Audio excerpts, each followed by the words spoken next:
За юу цаана guys ингээд Vagabond manga-ны маань volume 2-ын part 1 ороход ингээд бэлэн болсон байна.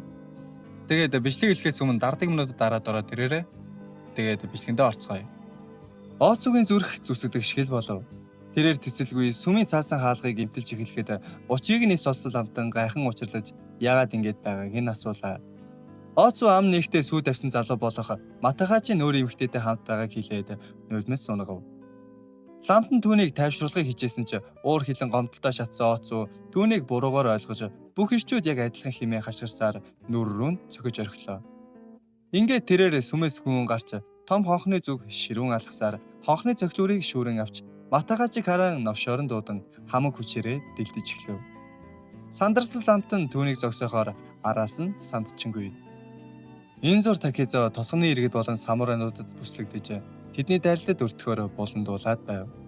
Гэвч тэрээр цахилгаан мэт чаламгай өдөлж хид хидээ самурайг цохиж унгаан байшин руу гүн орлоо. Тэгээд яран хувцлаад эргэн гарч ирэхэд нь түүнийг дагаж орсон самурайнууд мэл гайхав. Ахмад Аоки энэ бүгдийг ажиглан зогсохдоо Такизогийн ёр бусын хүч чадал замтанд хөндлөсөн хэнийгч байсан хамаагүй хятгад бэлэн амин хамгаалах гэсэн тэрхүү ирш хидэмгийн арцыг нь биширч байлаа. Гисэн чим олон дайсны эсрэг Такизог ялна гэдэг бүтшгүй зүйл бөгөөд удахгүй туйлдж буужиг нь химэн Аокид хамглаж байв. Тэрээр Такизог ялагдаж буйгаа ухаарах тэрхүү агшныг үзэхээс тэсэн ядаж байлаа. Ингэвч Такизо дайсны дайралтуудыг харгууд болтож ахмадын дэргэд ойртон ирээд түүнийг ганц цохилтоор унгаж орхив. Мөн ахмадын хажуу зогсох эмгэн тандан хүүнч тэр өөрөө ч тэр ихтгэлтэй хараагүй хүмүүс болохыг нь хэлэхэд эмгэн учрыг нь олгүй хайхаж хоцров. Үлдсэн самурайнууд жадаа далайн Такизо руу дайрахад тэрээр тэднийг нэг нэгээр нь чадварлагаар унгаж байлаа. Энэ үеэр тосгоны иргэд дайсандаа ухарч түүнийг өршөөлгүй хэрцгийгээр хөнөөж бүг нь харан чөтгөр химэн нэрлэж байв. Гэтэл түүнийг өөр тийшээ анхаарлаа хандуулах агшинд тосгоны нэгэн иргэн аж унаас нь гинэт довтлоо. Такизож дорхноос итгэж самурайнуудын жадны дайралтыг хаахын тулд нөгөө иргэнийг амьд бамбай болгон ашиглалаа. Хэдийгээр чөтгөр химэн цоллож байсан ч тосгоныхондоо тэмцэлэх цаг биш гэдгийг Такизо сайн мэдэж байв. Тиймээс тэрээр зөвхөн зүгтхэд анхаарлаа хандуулж замтан сад болсон тосгоны иргэдийг цохин унахсаар цаашлан одлоо. Амьд үлдсэн самурайнууд Такизогийн араас хөөсөн ч тэрээр гүйсээр тэднийг хол хаяж чадав. Гэтэл гинэ тэр нэгэн саваа модонд бүдэрч газар түнгэлдэн унчих нь тэр. Түүний дээр нэгэн лам зогсоод шоолон инээж энэ одоо буугу зэрлэг гахаа юу ч байсан үнэхээр том юм гэж хэмээн дуу алдав. Такизо лам руу ууртайгаар ширтгэд лам үргэлжлүүлэн төрхөн ийм том атлаа зүрхэн дэндүү жижиг юмдаа хэмээн өгүүллээ. Такизо уурсан түүний хэн болохыг нь асуув. Гэвч ламтан араатанд нэрээ хэлэх ямар хэрэг байна хэмээн хариулсангүй. Төд удалгүй ламтан ойртон ирж буй самурайнуудыг хөлий чимээг мэдэрч тэд ирж байна. Чи дахиад л зүхтах уу хэмээн Такизод сануулав. Такизо өөдөөс нь хэрв саад болвол лам байсан ч алан шүү хэмээн занал хийлгээд ламтан түүнийг барьц алдан зайгаа барьж ямар нэгэн дайралтад бэлэн байдалд байгааг нь ажиглаад чи айгаа юу хэмээн асуулаа. Такизо ламын өвгөнд төөрөлдөн гайхширсан ч самурайнууд үнэхээр л тулж ирснийг ухаармагцаа бутны цагуур амжин нуугдав. Уудсан чгүй араас нь хөөж явсан ангуучид ч ирж Такизогийн хайчсныг асуухад Такуан хэмээх нэртэй өнөөх лам тэднийг зориуд төрөгдүүлж шал өөр зүг рүү зааж өгөх нь тэр. Тэгээд тэднийг явсны дараа Такизо бутнаас гарч ирээд ламд надад чиний ямар ч тусламж хэрэггүй. Би чамд өргөй хэмээн ширүүхэн хэллээ. Үүний хариуд ламтан тоглоом хийх дуртай зангаар чангаар Такизо энд байна хэмээн хашгирч илгээ хөшгөн холгүй хөхрлөө. Маргааш нь химээжи цайзаас нэмэлт цэрэг илгээснээр Такизог барих ирлүүд улам ширүүсэв. Тосгоны иргэдийг тайралангийн талбайгаа орхин ирлийн ажилд нэгдэхийг тушаажээ. Тэд зөвхөн хулсан жадар зэвсгэлсэн атлаа Такизог барихаар уул хадыг нэгнгүй самнаж байв. Гэвч Такизо тэдний хүчин чармаалтыг үл тоон мөрдөгчдөөс үргэлж нэг алхмын түрүүнд байж баригдалгүй мултарсаар л байлаа. Энэ үеэр Шипожи сүмд шархацсан ахмад амарч өнгөрсөн шөнийн үйл явдлыг тунгаан хэвтэн. Тэрээр Ооцоог дуудан ламтан тандаж Ооцоо байхгүй болохоор Сакай хүртэл хамтгүй байна хэмээн гомдлоход ламтан түүнийг хаасайгүй эрчимтэй хайж байгааг хэлж тайвшруулав. Харин энэ үед Ооцоо нэгэн модны доор нулимс унгаж Матахачиг хараан сууж байлаа. Такуан түүнд ойртон ирж сүмрөөгөө буцахыг ятгсан чинь Оц үерс татгалзан Ахмад Аоки руу зааж тэр сахлаа ургуулсан ямар ч хэрэгцээгүй самурайг үзэн ядж байна хэмээн дургуйслаа илэрхийлв. Гэсэн ч Такуан түүнийг дагуулan сүм рүү хамтдаа алхлаа. Сүмд орж ирмэгцээ Такуан Ахмадыг илэглэн өдөржин архиу живтдэг тэнэг хүн яаж Такизог барьж чадах билээ хэмээн шоглов. Тэрээр Ахмадын удирдлагыг дооглон ганц хүнийг барихын тулд хэдэн зуун хүн хэрэгтэй юм бэ гэж асуун тосгоныхны чадварыг шоолж гарлаа. Үүнд нь хэлгэлсэн Ахмад Аоки дахин ийм хүндэтгэлгүй загнуул шууд цавчиж орхин шүү хэмээн хатуу сануулв. Гэвч Такуан огтон ч айсангүй. Харин ч өөдөөс нь энэ чадваргүй Ахмад үнэхээр тийм зүйл хийж чадах болов хэмээн даажгансаар л байлаа. Такизо уулын модоор хэсвүчлэн алхах бөгөөд өсөглөнгийн зовлон түүнийг туйлдуулж байв. Алхах зураа тэрээр өнгөрсөн шөнийн үйл явдлуудыг тухайлбал чөтгөр хэмээн цоллууснаа мөн Такуаны өөрийн сул дорой хэмээн дайжнаж байсныг иргэн санаж бодлогошрон. Түүнд Оцууд Матахачи амьд байгаа гэдэг мэдээг заавал хүргэх гэсэн тодорхой зорилго байв. Ойролцоон тосны иргэд байгааг мэдрээд нэгэн модны цагуур нуугдж байтал гинтгэн нэгэн дээрэмчин түүн рүү дайрчээ. Гинтийн дайралт байсан ч Такизо бие хамгаалж чадсан бөгөөд энэ үеэр хазартаа багахан шарах авв. Дээрэмчин түүнийг даран унах үед Такизо түүнийг тосгоны хүнч биш, өөрийг нь хайж буй самурайч биш гэдгийг ухаарад чи хэн бэ хэмээн зандран асуулаа. Нөгөө дээрэмчин өөрийгөө Фуа тосгоны Цужикаса Кохо хэмээн танилцуулаад Такизогийн тариад буй энэ бүх гай гамшигыг нэг мөсөн эц болохоор ирснээ илэрхийлв. Кохо даваа байдлыг олж аван Такизог доорохын дарж нүүр рүү хайр наригу цохиж чи миний ахыг хөнөөсгөн байхна хэмээн Такизод хэлв. Энэхүү мухардаж найдвар тасарсан агшинд Такизо Кохын өөрлөнд дарихтаа ашигласан жижиг хутгийг гаргаж ирэн Кохын хөл рүү гүн гихчин дөрөв. Кохо шархандаа тарчлан ухрахдаа Такизо руу шүрхгээ шидэж амжсан бөгөөд тэр нь Такизогийн гарыг зүсэж шархлуулав. Хоёр тулаанч хоёул түр амс хийж бариллаа авахад Такизо анхынхны үхлийн төлөөх ямар ч түшээ авалтыг хүлээж авахд бэлэн байгаагаа хэлээд тулааныг үргэлжлүүлэхийг уриалав. Гэвч Кохо Такизог өөртөө ойртуулахгүй тулд гарыг нь дахин нэг удаа шалангаа зүсэж орхилоо. Тэгээд тэрээр Такизод бууж өгөхийг тушаагаад түүнийг үхэхэд хэн ч араас нь гашуудахгүй бөгөөд өөрийнх нь гарт үргэцэн хохирчдынхаа адил тавилантай тулгарх болно гэдгийг сануулав. Гэвч Кохо өөрийн жинхэнэ зорилгоо тайлбарлахдаа ахынхаа үхлийн өшөөг авах гэж ирээгүй гэдгээ илчлэв. Тэрээр уган тайнмаг өөрийн гараар хөнөөх ёстой байсан бөгөөд Такизо түүний олзыг булааж авсан тул одоо түүний шин бай болсон аж. Такизо энэхүү сөргөлдөөнийг ах дүүсийн хоорондох гажсан өрсөлдөөн байсныг ухаарав. Өөрийн үхэл амьдралын цагийг эргцүүлэн бодохдоо Такизо хорвоод магадгүй ердөө 20 жил амьдраад л төгсгөлтөөгөө золгох хатан үннийг хүлээн зөвшөөрлөө. Тэрээр ширүүн шийдэмгийгээр одоо Кохын үхэх ээлж ирсний тухайглаад эцсийн тулаандаа орохоор урагш дайрав. Такизо Кохын тухайг нь шууд зүсэж шархтуулах бөгөөд энэ үеэр түүний оролтыг ч бас тас татан хаялаа. Яг энэ үед нэгэн ангууч Такизогийн шаргацсныг анзаарч бусдаа түүнийг нэг мөсөн дуусгах хамгийн шилдэг боломж ирснийг хашгиран мэдэгдэв.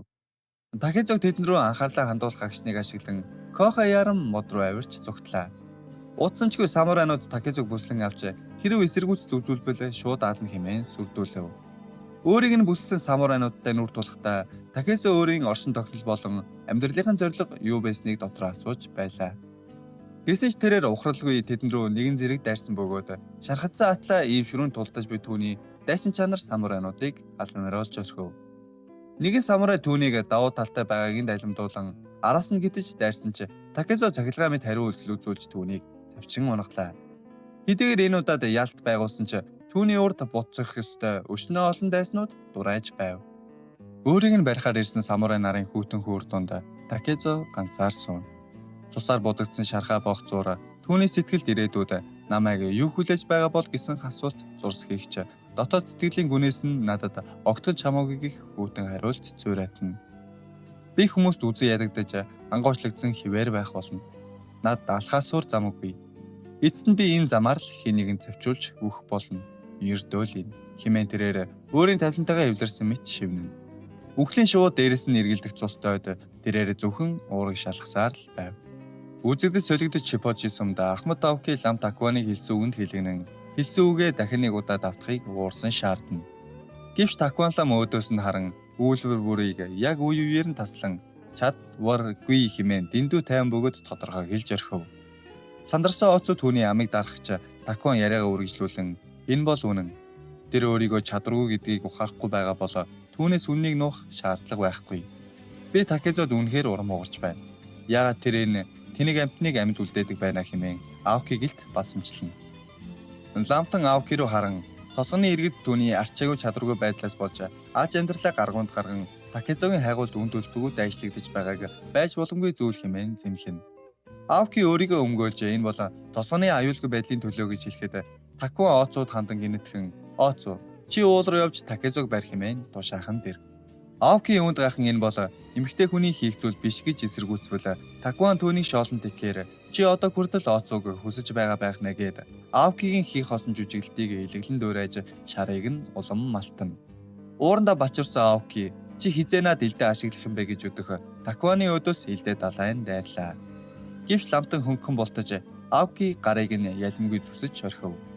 Такуан инээ далдан хэрвч ташаандаа хүчээ төвлөрүүлэхгүй бол чиний завж чадах ганц зүйл бол арьс байх болно гэж хэлээд өөрийн шархыг долоон. Өрөөнд байсан бусад лам нар сандралдан Такуан хэмээн дуу алдахад Ахмад Аокигийн дагснаас хүйтэн хөлс урсаж эхлэв. Тэрээр саял нийгэм Такуан гэх нэрийг эргцүүлж түүнийг химээжид цайзын эзэн агуу Тэрумаса Икедагийн дотны анд болохыг танин зог туслаа. Такуан яриагаа улам ширүүсгэн чи өөрийн хүмүүст санаа тавилгүй зөвхөн өөртөө сайхан эмэгтэйгээр үйлчлүүлэх тухай л боддог. Чи бол зүгээр л оршин суугчдын татварын хулгайч. Би үүнээс ч илүү олон зүйл хэлмээр байгаа ч чиний хувьд бүх зүйл дууссан. Тосгонд гайтарж одоо хүртэл Такезог барьж чадаагүй байгаа тул эцэст нь чи сэпүүгүү хийж хамаа игүүсэх болно хэмээн хатуугаар тулгав. Тэгээд Оцу руу эргэж харан чи Такезогоос айж байна уу хийж асуухад Оцу үгүй хэмээн эрс шийдэмгий хариуллаа. Такуанлаа муул уул ширтэн Оцу чи магадгүй энэ хүний толгойг аварч мэдэх юм. Чи л Такезог барьж чадах цорынгаас нэг хэмээн зарлалаа. Шипочи сүмийн гадаа лам Такуан юу ч болоогүй мэт тайван амарч хөвтөн. Үзэгдэж солигдож хонидын осуугийн бухимдлаа барьж адан Такезог барихад маш ойрхон байхад яагаад хайгуулыг гинэт цусалчих ба хэмээн хаалгалан хашгирна. Тосгоны нэгийн иргэн түүнд хандан лам Такуан Оцугийн хамтаар Такезог ердөө 3 хоногийн дотор барьж ирнэ гэх амлалтыг өгснийг дуулгав.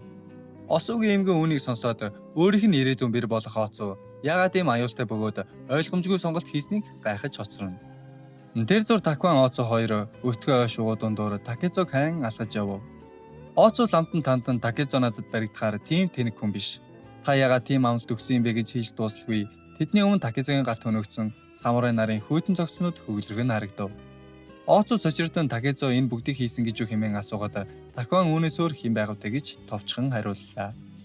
Тэд ам өргөцсөн самурай нарын хойноос гашуудаж залбирал үйлдэнэ. Энэ үеэр Оцу дотоод сэтгэлдээ Такезог өрсөж хайрлахыг урнаас нууцхан залбирч байв. Удалгүй харанхуй шин өмөрч тэд ойн дунд ээлгалт түлэн хоол хийж идэхээр суун. Тэрхүү түүдгийн утаа тэнгэрт үнээртэн хөөрхийг алсаас Такезо олж харав. Тэнд яг хэн байгааг сонирхсон шинжтэй түүний хурц гарц утаа гарч буй зүрөө чиглэнэ. Түүдгийн дэргэд Такуан Оцугийн гонигтой төргийг ажилласнаа санаагчийн чилээсэн зүйл байвал хийж болж хэмээн аядуухан өгүүлбэл Оцугийн нүднээс нулимс туслан Матагачи бол худалж гээд чангаар уйлж гарав. Такуан түүнийг өрөвдөн 20 насчин өмнө ийм зүйл болсонд үнэхээр харамсалтай байна. Чи Матагачид үнэхээр хайртай байсан уу гэж асуухад Оцу тийм хэмээн зангирсан хоолойгоороо хариуллаа. Ламтан үргэлжлүүлэн түүний яг юунд нь тийм их хайртай байсан юм бтэ гэж намуухан асуухад Оцу хэсэг хугацаанд чимээгүй болов. Оцу дурсамжаас өхөн бидний хүүхэд байгаад Такезо үргэлж ганцаараа байдаг байсан. Яг л зэрлэг мангас шиг уулнаас огтхонч бууж ирдэггүй байв. Түүнийг ердөө 13 настай байхад Ариме Кихийг их хүчрхэг өрсөлдөгч хайсан ир тосгонд ирж тосгоны хамгийн хүчрхэг ирийг тулаанд дуудсан юм. Тэр үед Такезо би хамгийн хүчрхэг нь хэмээн гарч ирээд түүн рүү шууд дайрч амийг нь хороочсон. Тэрхүү аимшигт явдлаас хойш тосгоны бүх иргэд Такезогоос айж зайгаа барих болсон ч ганцхан Матагачи л түүнтэй найз хэвээр үлдсэн юм. Тэр л миний Матагачи сайн болсон түүнийг хайрлах болсон гол шалтгаан хэмээн нууцаад илгэлээ. Такуан түүнийг сонсоод энэ маш өвөрмөц юм. Чи Матагачиг Такезото үргэлжлүүлэн найзаж чадсан тэрхүү чанарын төлөө хайрласан хэрэгүүгээд гинэтхэн ардан байх хуурай навцыг хийстэл чангаарангуйж орхив. Ойнгонд хэсэг зуур эвгүй чимээгүй байтал ноёрхлоо. Такуан өөрийгөө өмгөөлж энэ миний өдрийн эзэн зүйлсээс болсон байх. Чэжигсэн ич хэрэггүй, илүү ихийг идэх хэрэгтэй. Энэ зэрлэг уулын дунд хинээс жижиг шаардлага байхгүй. Би чинь ердөө сул дорой хүмүүс шүү дээ. Тийм биш гэж юу Такезо хэмээн гинэт эргэж харав. Түүдийн гэрэлд моддын сүүдэр дундаас Такезо аль хэдийн тэдний ард зогсож байлаа. За юу ч ингээд Vagabond манганы маань волюм 2-ын партыг ингээд дуслаа. Тэгэд ер нь та нар ажигласан бол бичлэгүүдийн хоорондын зай ер нь нэлээд уртсныг та нар анзаарсан бах. Тэгээ яалч гэнэ одоо ерөөсөө ингээд зав гарахгүй байна. Тэгээд надаас битгий ганцхан Vagabond-ыг нэхэд бай guys. Энэ хоёр ч хоёулаа ордгоор ороод явна гол нээж дараатай юм шүү дээ. Өнөөдөр ингээд Vagabond орж байгаа бол дараа 7 хоногт нь Berserk ороод тэрний дараа 7 хоногт нь Vagabond орно. Яг л ийм ярээ тэгээд ороод явах болно guys. Тэгээд аль нэг нь гээгдүүлнэ гэсэн юм байхгүй энэ хоёрыг дуустал нь ярих болно заа юу. Тэгээд хамгийн гол гээд байгаа юм бол энэ бичлэг хоорондын зай ер нь нэлээд уртсан шүү guys. Тэгээд төвчээртэй хүлээж агаарай. Тэгээд дараагийн бичлэгээрээ уулзцгаая. Bye guys.